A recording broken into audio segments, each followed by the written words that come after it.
It's not about relationship status. It's bigger than that. See, we tend to put our relationships in categories like romantic or platonic. And so as a natural result, we only tend to think of ourselves as either single or taken. But in reality, there are 3 modes of being that dictate the health of every single one of our relationships: solitude, pursuit, and intimacy. And you've got to be good at all of them. See, if you don't know who you are when you're single, you will lose yourself when you are dating. And even if you have found intimacy with 1 or 2 other people, you still have to do the hard work of being okay being alone. Just like a great athlete or a performer who dominates because they have no glaring weaknesses in any aspect of their game, we will only find a complete life when we learn how to thrive in all 3 states of relationship. You've got to be a triple threat.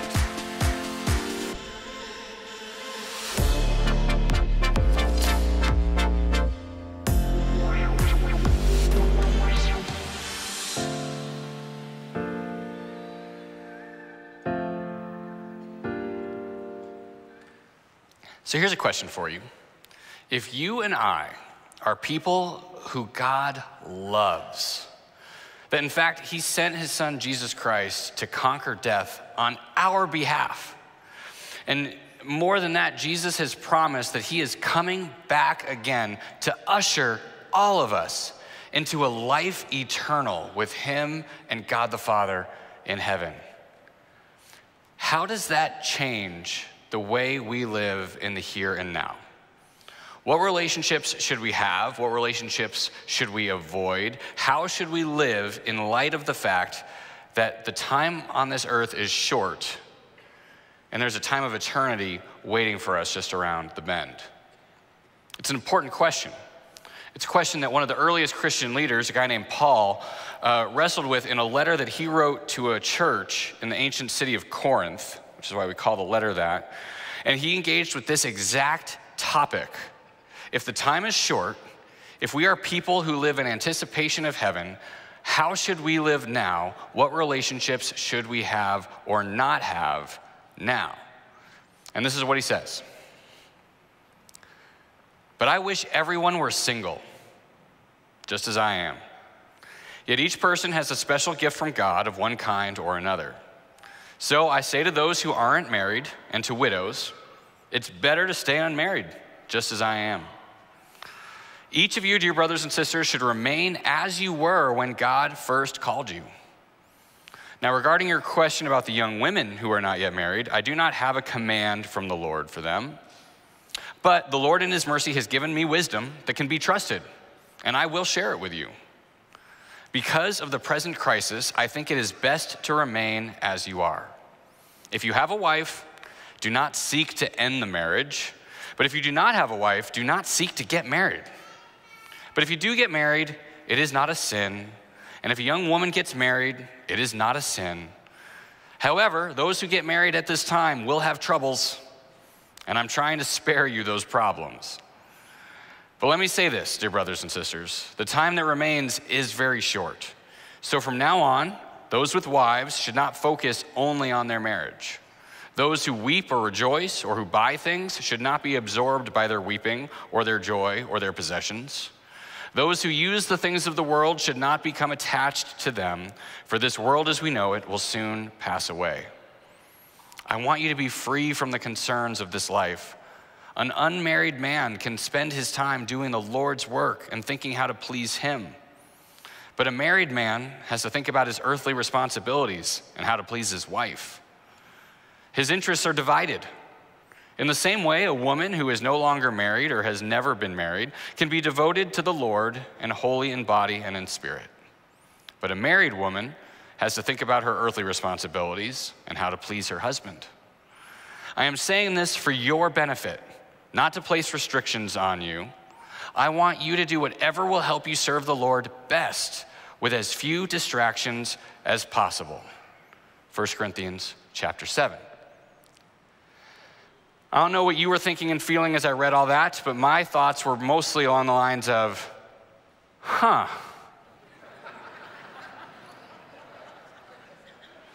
I mean, in the Christian church that I know, marriage is actually a pretty important piece of what we believe and what we practice and how we live, right? I mean, it's one of our major political platforms, and marriage is important. And now you read one of the first leaders, the guy who wrote most of the New Testament, and the best he can say about marriage is, it's not a sin. So what are we supposed to do with this? How are we supposed to apply this, especially in light of a Christian culture that has absolutely just by default said marriage is the right, the ideal, the better way to live. And if you're single, that's temporary, or that's less than, or that's something that is not to be desired, or even something that we look on with suspicion. When you see someone who's farther along in life and they're not married, the first gut check is, oh, well, what's wrong with you, right? And yet here we see that the person who set the tone for much of Christianity, he was saying it's better to be single. In fact, for the first 400 years of Christianity, churches didn't even do weddings. Like, that wasn't a thing the church even got involved with. So what's gone on? Where's the disconnect between what seems like a fairly clear teaching of Scripture and the way we tend to live now? And there's kind of two canyons that we've tended to fall in as Christians as we read this. So one group of Christianity has taken this extremely literally and has said, it is worse to be married, it is better to be single. And so if you want to be holy and pleasing to God, if you want to live a life that is exalted, that's higher up on the ladder of righteousness, then you need to stay single. You can't be a church worker or lead a church unless you are single, because that's what they see this section to say. And if you have passions and you burn and you need to get married, fine, but you're lower down the ladder than the people that are actually committing their life completely to God. And the problem with that, as we have seen in more and more real ways in the headlines, is that actually is toxic. When you take something in Scripture that is not a command and you make it something that you legalistically enforce on others, it always ends badly.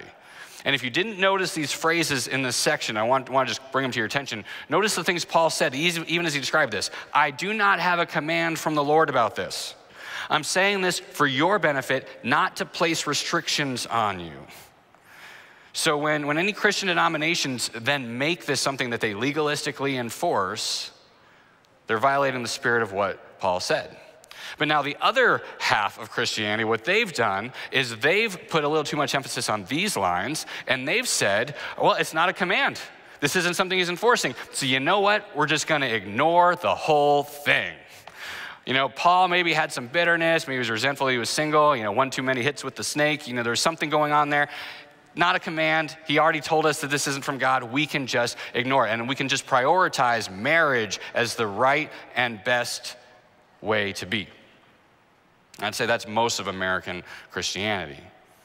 But what they're missing is that just because he's saying it's not a command doesn't mean he's not saying something really valuable.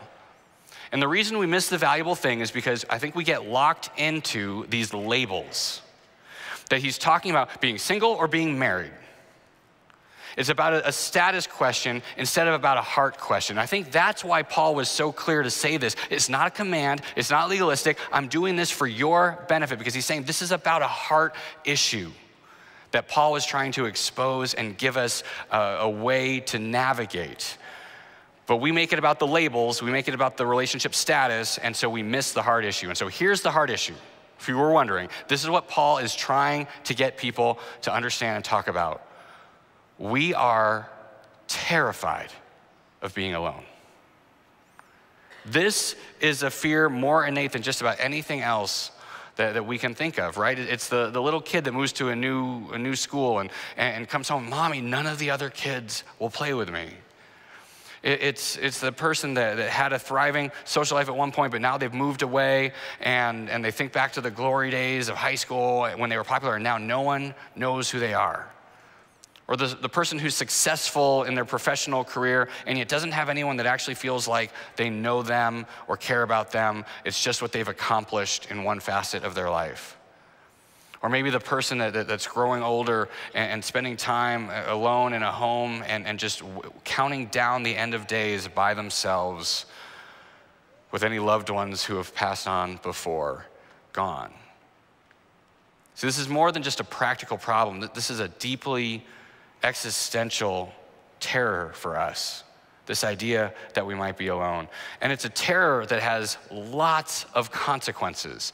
Blaise Pascal, who's a mathematician, theologian, one of the smartest human beings who have ever existed, he summed it up in what's a shockingly, what seems like an oversimplified way, but he says this. He says, all of humanity's problems stem from one thing and one thing alone: man's inability to sit quietly in a room by himself. And he clarifies it more if you read the full section. He's saying, no, I'm serious. War, striving, all the ways that we try to distract ourselves, the things we do in life are all driven by this core fear and terror of sitting alone quietly in a room by ourselves. And it's not just the negative things, but he calls that out. He says, yeah, like that's why people go to war, is because then they can just go do something. But even positive things become one more thing that we try to distract ourselves from, our inability to have to face ourselves alone in a room. And so why is it? Why is that so existentially terrifying, this thought of being alone by ourselves? Well, the ancient Greek philosopher Plato, he had a theory. And his theory, human beings, once upon a time, had been a complete whole. They were androgynous, both man and woman, and they were completely fulfilled in and of themselves. But one day, Zeus, in his jealousy, split human beings in half, just for the sake of messing with them. And then this is what happened, according to Plato. And so each one longed for its other half. And so they would throw their arms about each other, weaving themselves together, wanting to grow back together.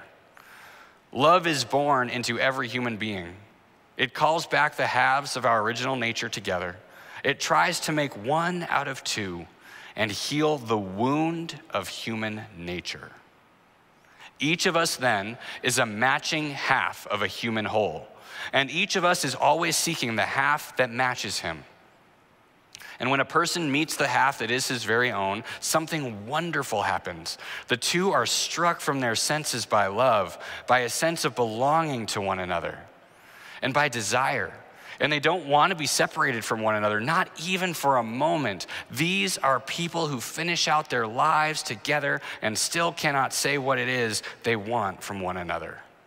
Plato in his Symposium. Isn't this a beautiful and romantic way of understanding the human condition?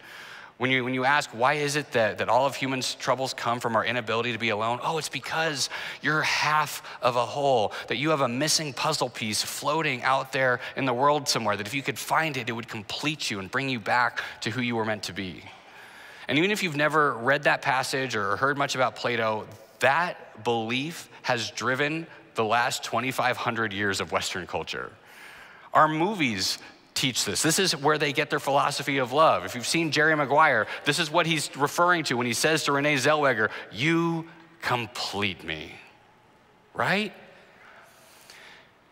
It's so beautiful, it's so profound. It's what drove my own single and dating life, this idea that, oh, there's someone out there that I can find and I can look for, which is why I think marriage has become so disappointing, because we have this idea that this is out there waiting, that there's a person that's the other piece of our jigsaw, that one who will complete us and make us whole. And then you get married and you discover, instead of your matching puzzle piece, you discover a broken, flawed human being, much like yourself. I suspect that the divorce rate in our country is driven by the fact that we, even Christians, have subscribed more to Plato than we have to Paul. That we put these absolutely unfair and unreasonable expectations on the other people around us. And then when they fall short, we don't say, oh, maybe there's more work to do. We say, you must have been the wrong person. I'm gonna have to go look somewhere else for my actual soulmate. And the cycle continues. See, I'll say this. I don't know that anyone has ever actually found their soulmate. I think Plato is wrong. Funnily enough, Plato decided he was wrong. He rejected this teaching himself. What I think is far more true is what another great theologian and martyr, a guy named Dietrich Bonhoeffer, this is what he said when he was thinking about what it is when we hate being alone so much, and marriage and friendship and fellowship, for whatever reason, they don't seem to fix it. Here's what he says. Bonhoeffer says, many people seek fellowship because they are afraid to be alone, because they cannot stand loneliness. They are driven to seek the company of other people. There are Christians, too, who cannot endure being alone, who have had some bad experiences with themselves, who hope that they will gain some help in association with others. And they are generally disappointed. And then they blame the fellowship for what is really their own fault. Let him who cannot be alone beware of community. Let me say that again. Let him who cannot be alone beware of community. If you can't be okay by yourself, then relationships are a trap. Relationships are actually going to be this distraction from the work that actually needed to be done. And not just any relationships, marriage becomes the most dangerous trap of all. See, I think this is why Paul was saying how important it is and how it's maybe better at a heart level to be single. Because there are problems and there are fears that come with being single, and we'll talk a little bit more about that. But the one thing that you at least avoid as a single person is that marriage, unlike any other earthly relationship we end up having, is such a temptation to offload our identity, our value, our purpose, and to put it onto that spouse who is themselves a broken, sinful human being and who will absolutely mess up the trust that you've given them. See, there are other relationships that we try to do that with as well, but marriage is this one where you put so much value and worth and you tie up so much of your identity in it that it makes it all the more devastating when it ultimately comes crashing down. I love my wife, and we have a very good marriage more than half the time. There is truly no one else I could imagine being married to, no one I would ever want to be married to. And yet, that moment has happened in our marriage, and I'm sure it's happened in yours, where you're in the argument, you're in the fight, and the unforgivable thing is said. And this idea that I had that, okay, it's all right, I don't have to be alone anymore because I'm married. And they say the thing that makes you feel absolutely unworthy, unloved, unknown, misunderstood. And this thing that you thought had staved off the loneliness forever, you realize that even though you're married, you're still just as alone as you ever were before. Because if they can know you intimately and think these awful things about you, then what does that mean about who you are? How can you possibly be okay with yourself? And so when that happens to me, I go right back to the distraction game, right? I mean, this is the thing. Pascal said the one thing we can't stand is to be alone in a room by ourselves with our own thoughts. And so we live in the 21st century where we never have to do that ever. It's the best. We have technology and smartphones. I can be in the car and turn on the radio. I can go for a run and listen to a podcast or a playlist of songs that are exactly 160 beats per minute. After dinner, I can turn on TV or scroll through the social media feed. During dinner, I can play Candy Crush.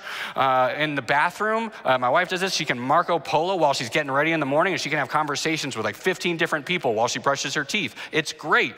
On the toilet, you can play Mario Kart. There is no place where I have to be alone with myself except one. There is one remaining place for me where I cannot hide, where I have to be alone with myself, with my thoughts. and it's the shower. I hate the shower. I tried. I got one of those Bluetooth speakers that says it's waterproof so that I could bring the distractions in with me, but the steam shorted it out, which means that I'm stuck in this tiny little box by myself. And I don't know about you, but the shower has become the place where when I can no longer distract myself from all of the fears, all of the burdens of the human relationships in my life, that's where they all come to roost. That's where I have to face my own emptiness. In fact, I've started to think of it this way. It's the shower of loneliness, the one place where I'm forced to face my inner emptiness, and I can't get away from it. I can't avoid it. And I don't know about your shower experiences, but those are the times I come out of the shower, and that's when I'm like, I got to change jobs. I got to get a different career, because I've spent all this time just thinking about all the ways I feel like I'm letting down my calling, my coworkers, the ministry that I've been called to do. The shower is where all of those fears come and settle on my shoulder. Or when I'm forced to think about the things that are not going as well as I want them to be going in my marriage or with my kids, the shower is the place where I can't hide and distract myself from just all the ways I feel like I'm letting down and not living up to who my kids think I am. Or all the ways I'm not serving my wife the way I should be. And the things that I can usually keep at bay by just not thinking about them, by just focusing on the distractions that are made widely available to me, the shower's where I have to live with it. And it's crushing. There's a reason Pascal said this has driven all of humanity's ills. Because when you are forced to confront yourself without the distraction of human relationships and all the things that are going on around you, you're worried that there's nothing actually there. You're worried that you've put on a good front for others, but you know who you really are. And you know how you've fallen short more than anyone else possibly could. You know the facade that you've put on, the face that you've tried to convince others is true. You're confronted with the vastness of a universe that why should you expect or demand or even hope for any fulfillment in this life? You're forced to think about a transcendent God, someone who's looking down from above, who supposedly knows every intimate nook and cranny of your soul. And you face the existential angst, what's known as the long, dark night of the soul. When you realize that there's nothing deep inside, nothing that you can rely on or find as a source for your own strength and hope. Now, the good thing is I'm not alone in that feeling. I suspect maybe some of you are maybe resonating with that, but a few hundred years ago, someone else who is a very prolific writer and thinker also resonated with that and shared that feeling. His name was Martin Luther. And he knew more than anyone what it was like to face the existential angst of inner emptiness. He was actually in a monastery living in solitude and was forced to face his own sins, his own failings, his own emptiness over and over and over again. And in response, he went to the scripture. He tried to really lean into his relationship with God and see what God said about him and who God said he was. And then Luther wrote what is probably the most important thing anyone has ever written that no one has ever heard about. It's called the Heidelberg Disputation, and my guess is none of you have heard that title before. And now that you have no interest in reading it because it sounds boring. The Heidelberg Disputation. And yet in it, he says the things that actually have driven so much of what this church believes about God. It's the cornerstone, the underpinnings of so much of our flavor and brand of Christianity comes from this document that nobody knows. But let me read to you just one line, one thesis from the Heidelberg Disputation. This is what Luther said, who had to face his own shower moments, who lived in the despair of emptiness. This is how he came out the other side. He said there's a difference between divine love and human love. There's a difference in our relationship with God and all of the other human relationships we have in this life. The love of God does not find, but creates that which is pleasing to it. The love of God doesn't find things that are already pleasing. It creates those things that will be pleasing to it. Conversely, the love of man comes into being only through that which is already pleasing to it. So you see what he's saying? He's saying that every human relationship, you have to be pleasing first, and then relationship is offered. Okay? A boss only wants to hire someone that already has the capacity to do the job. And then you get the job. And then you get to keep the job contingent on your ability to be a good, positive worker forwarding the goals, right? That's right. When you date people, you tend not to date someone who is a complete mess, or at least not that you can tell. You want them to have some level of pleasingness. You want them to be somewhat attractive, somewhat have their act together, be somewhat interesting to you, and then you will enter into a relationship with them. With your friends, same thing. Human love needs the object to be pleasing first, and then we give it love because it deserves it. And Martin Luther is saying the only thing that is different is God's love, because God's love is completely reversed. That God looks at us, not pleasing. He sees deep to the emptiness of our soul that we feel in those moments that we're alone, and he says, I love you anyway, and I will make you pleasing. He does it backwards. And Luther didn't make that up out of nowhere. This isn't just a nice idea or wishful thinking. He got that from the actions and the words of Jesus Christ when he was walking the earth. See, everyone was complaining to Jesus that he hung out with all the losers and all the weirdos and all the broken people. And Jesus said this. He said, I have come to call not those who think they are righteous, those who have distracted themselves and are pretending that their life is fine and they're not empty inside. But instead, I have come to call those who know they are sinners. Those who have faced the shower of loneliness, who have looked deep inside and found emptiness, those are the ones that Jesus is saying, I choose you. I want you. That is the life-giving love of God. That is what we can find if and only if we're actually willing to separate ourselves from all of the distracting voices around us. All of the relationships that are a trap because they want us to put our identity and our self-worth and our value in what another human being thinks of us, instead of actually being willing to face the emptiness and to let it be filled by the love of a God who has made you pleasing just because he already loved you. Guys, that changes everything. That changes our life. That changes my shower time. Because now I don't have to have a shower of loneliness anymore. I don't have to have a shower where I face my inner emptiness and I just leave drained and depleted and scared. Now I can have a shower of solitude, a place where I can turn my thoughts and hearts not just inward and see what is empty and doubtful there, but then also upward and see how God fills me in with his value and the worth that he gives me, because he loves me no matter what I do in this life. No matter how I earn it, how I live up to it, how I meet the burdens and the demands of life, irrelevant to God. I have worth because he paid the ultimate cost for me. And now, instead of the shower being a place where I have to confront my inner demons and I have to let existential angst just burden and overwhelm me, it can be a place where I let the healing love and grace of God wash over me through the warm water. That shower can be a reliving of the baptism where God came down in water and word and said, I fill you, I fill your emptiness with my spirit.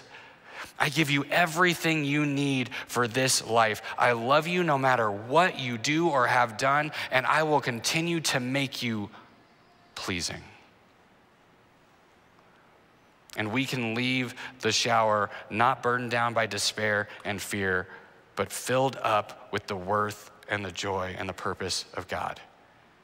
See, here's what God thinks of you. Another writer, early Christian, wrote it this way. This, when you are forced to tune out all the voices, to really wrestle with what God thinks of you, this is what God thinks of you from 1 John 3. See how very much our Father loves us, For he calls us his children, and that is what we are. No matter what relationship you have or don't have, no matter what lack you feel, like you don't have this, you don't have a friend, you don't have a spouse, you don't have all these things, no matter what human relationships you don't have, or the ones that you have and you feel like you're blowing, no matter how bad of a spouse, how bad of a friend, how bad of a parent you are a child of God. But all these people around us, these relationships that are the trap, they don't recognize that we are God's children because they don't know him either, because they're all distracted too. But dear friends, no matter what your relationships might tell you, we are already God's children. And he has not yet shown us what we will be like when Christ appears, but we do know that we will be like him. And these words of truth and grace wash over us. This is who God says you are. This is what makes you whole, not finding some mystical other half that's floating around the world somewhere, but actually being able to be alone with the Creator, the potter who made you, who knows the unique design he had for you, who loves you just for who you are, and yet also has purposes and intent for you that are gonna bless and please you and others. But we cannot get there. We cannot hear that voice of God as long as we live a life that is obsessed and distracted with the human relationships around us. This is why Paul's saying, at a heart level, it's better to be single. Because being single, at least, you have fewer of those distractions. You can have that focus on God, his naming, his identity of you, doing the work that he's called you to do because there's nothing else distracting you from that purpose. But even if you're married, you need it too. This is not about whether you're single or married. It is about that either way, no matter what statuses or calls of life have on you, that your first call, the first relationship that matters, is to be alone in solitude with the God who knows you, because he's the one who made you. And it is difficult. I worry about my children because they have never known a life without distraction. My kids have been bored for a total of 5 minutes of their entire lives because Netflix is right there. And when they're pestering us or whatever, like we can just hand them the phone and just say, play some Alto's Adventure, and then we're done, and it's great. And they'll never get to experience solitude. They'll never get to experience what it's like to just be alone, to be bored, and to let the boredom and the silence drive you back to your God. That's what we all need. It's what I need. And I give thanks to the grace of God that speaker, that Bluetooth speaker broke on the third time I used it, because the only way I was ever gonna find it was by being forced to be alone in the shower. And so I don't know what that looks like for you. I don't know where you can find in the cracks of your day this place where you can choose to set aside all of the distractions and the demands and the voices of the relationships around you. But you gotta figure it out. Or else all of your human relationships are just gonna be a place for you to displace your own fears, your own wounds, your own brokenness. So here are some tips. You gotta find your own space. Maybe it's the shower, maybe it's somewhere else, but here's what you can do. Here's what I've found has actually helped me, is that I have to, first of all, just remember this truth. This is what St. Augustine said about 1,600 years ago. You have made us for yourself, O Lord, and our heart is restless until it rests in you. We try to rest it in other people. We try to rest it in spouses. We try to rest it in work and purpose there. It will always be restless until it rests in you. So we go to silence, or we go to solitude, and these are the things that we have to do to tune in and to understand what God's trying to give us through solitude. First of all, you gotta get rid of the other voices. It's painful and it's hard. We need to hear that. When you listen to the radio, it makes you feel like you're connected to the world, and you have to turn that off. And then it's not enough to just turn it off and just to be empty. You then have to replace it. You have to fill it with something else. You have to tune into God's voice for you. And you can find that through Scripture. And if you need a place to start with that passage I just read from 1 John 3. That what is God's voice for you? What identity is he giving you? You are his child, and he is making you something worthwhile. He's doing it, not you. You don't have to earn it. It's not another relationship you're gonna let down. He has found you pleasing because he made you pleasing. And then from there, maybe try dialoguing. Actually engage in a conversation with God. Even express the doubts. I don't feel like a child of God right now, God.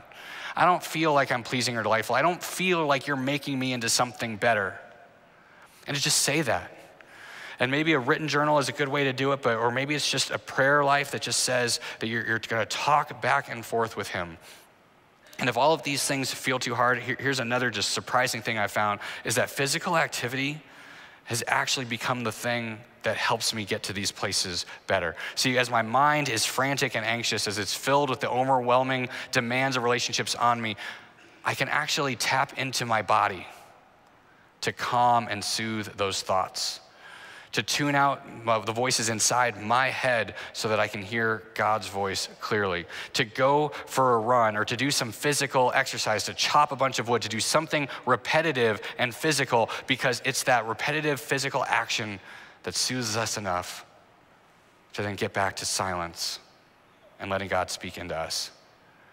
And so if any of these feel like they're feasible or doable for you, I commit to you to try them, not for our own sake, not just for our own sake, I should say. See, this is the other problem with the way we misinterpret 1 Corinthians 7, that we think Paul is drawing a distinction. He's making a separation between you either need to be in a relationship with other people or you need to be single, and it's one or the other. But that is not what Paul is saying. In fact, another person who had to live this life of solitude like Paul did, a man named Thomas Merton, he had this to say about solitude. It is only in deep solitude that I find the gentleness with which I can truly love my brothers. The more solitary I am, the more affection I have for them. Solitude and silence teach me to love my brothers for what they actually are, not for what they say or seem to be. See, the point of solitude is not that you don't have other relationships. It's not to go be a monk up on a hill living in isolation from others. Solitude, true solitude, is a gift. That's what Paul calls it in 1 Corinthians 7. It's a gift.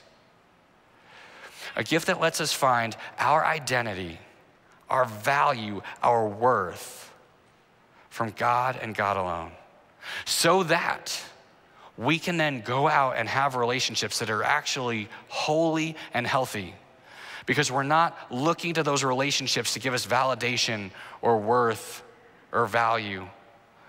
We find that worth and value in solitude with God, and so relationships can be an opportunity for us to love and bless others. And that's what we're gonna talk about the next 2 weeks of this series. So come back to hear more what it looks like at that point. But for here and now, that no relationships will be good for us. No community or fellowship will be healing or healthy until we have learned how to be healthy and okay alone. Till we have learned how to communicate and commune with our God in solitude, wherever we have to go to find that. Amen.